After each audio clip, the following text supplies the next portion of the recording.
छात्रों आज हम क्लास 10th का एक इम्पोर्टेंट क्वेश्चन लेते हैं। इसमें बताना निम्नलिखित बहुपदों के शून्य ज्ञात कीजिए और शून्यों तथा गुणांकों के बीच संबंध की सत्यता की जांच करनी है।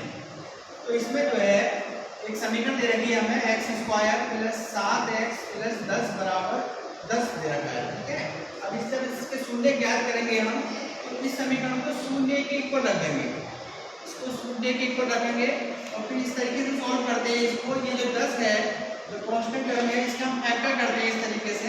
जैसे 10 को हम लिखेंगे 10 को लिखेंगे 5 × 10, मतलब मल्टीप्लाई करके तो आना चाहिए दो नंबर्स का 10 और ऐड करके आना चाहिए 7। अगर हम 5 + 2 को करेंगे तो कितना आ जाएगा, 7 आ जाएगा।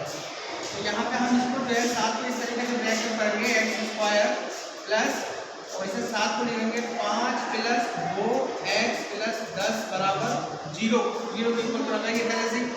अब हम क्या करेंगे x² प्लस x की मल्टीप्लाई अंदर ले जाएंगे तो 5x + 2x + 10 बराबर 0 हो जाएगा। यहाँ से हमने क्या करा, ये कॉमन ले लिया x, ये हो जाएगा x + 5 + 2 कॉमन लेंगे ऐसे तो x + 2 × 10 5 हो जाएगा बराबर 0। अब x + 5 यहाँ भी है तो x + 5 बाहर निकाल लेंगे और ये हो जाएगा x + 2 = 0। x + 5 बराबर भी 0 हो जाएगा और x + 2 बराबर भी 0 हो जाएगा। दैट इज x की वैल्यू हो जाएगी -5 और यहाँ पे x की वैल्यू हो जाएगी -2। तो ये आगे इसके द्विघात बहुपद के शून्य। अब हमें बताना है शून्य तथा गुणांकों के बीच संबंध। पहले हमें ये समझना होगा गुणांक क्या होते हैं। तो किसी भी द्विघात समीकरण के जो गुणांक होते हैं, जैसे मान लो एक समीकरण द्विघात है ax² + bx + c बराबर 0, तो इसके जो गुणांक होंगे वो होंगे अल्फा तथा बीटा में रिलेशन। अल्फा और बीटा का शून्यक है तो इसके गुणांक होंगे अल्फा + बीटा जो होगा वो -b/a होता है, अल्फा × बीटा होता है c/a। तो यहाँ पे हम देखेंगे अल्फा की जो वैल्यू है वो हमारा 5 है, अल्फा की वैल्यू कितनी है, -5 है और बीटा की वैल्यू जो है वो -2 है। तो अब हम अल्फा + बीटा का देखें तो कितना आ जाएगा, अल्फा + बीटा का हम देखें तो हो जाएगा -5 और -2 दैट इज -7 हो जाएगा। इसी तरीके से अगर हम इस समीकरण में देखें x², ये जो समीकरण है x² प्लस 7x + 10 बराबर 0 में अगर हम b की वैल्यू देखते हैं तो b की वैल्यू a की वैल्यू कितनी है, यहाँ पे 1 है, इससे कंपेयर करेंगे तो, और b की वैल्यू कितनी है 7 है और c की वैल्यू कितनी है 10 है। तो यहाँ पे अल्फा + बीटा कितना हमारा -b/a, तो अल्फा + बीटा जो है वो हो जाएगा -7/1 दैट इज -7। ये भी -7 है, ये भी -7 है। तो यहाँ पे हमने सत्यता की जांच कर ली पहले क्वेश्चन की। अब इसी तरीके से हम दूसरा क्वेश्चन लेते हैं।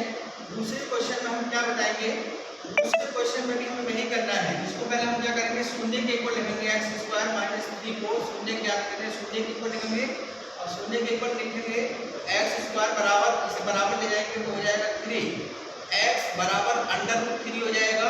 और x बराबर √3 का मतलब ये हो गया कि x की जो है दो वैल्यू आएंगी, एक प्लस का 3 √3 और x जो है माइनस का √3 आएगा। अगर हम इसे अल्फा मान लें, इसे बीटा मान लें तो वही प्रोसीजर से इसमें भी अप्लाई हो जाएगा। अल्फा + बीटा जो हो जाएगा वो हो जाएगा √3 -√3 दैट इज 0 आ जाएगा। अल्फा + बीटा कितना आ जाएगा, इसका 0 आ जाएगा। और यहाँ से अगर हम इस समीकरण की कंपेयर करेंगे x² -3 बराबर 0 के लिए कंपेयर करेंगे हम x² + bx + c बराबर 0 से, तो a की वैल्यु तो 1 आई और b की वैल्यू तो कुछ नहीं, 0 है, और c की वैल्यू क्या है -3 है। तो अल्फा + बीटा जो होता है वो होता है -b/a, तो मतलब 0/1 आ जाएगा। 0/1 का मतलब 0 आ गया। तो यहाँ पे भी अल्फा + बीटा की वैल्यू 0 आई है और यहाँ पे भी अल्फा + बीटा की वैल्यू 0 आई है दूसरे क्वेश्चन में भी। तो यहाँ पे हमने दोनों में मतलब शून्य में तो गुणांकों के बीच संबंध की सत्यता की भी जांच कर ली। इसी तरीके और क्वेश्चन देखने के लिए हमारे चैनल को सब्सक्राइब करें।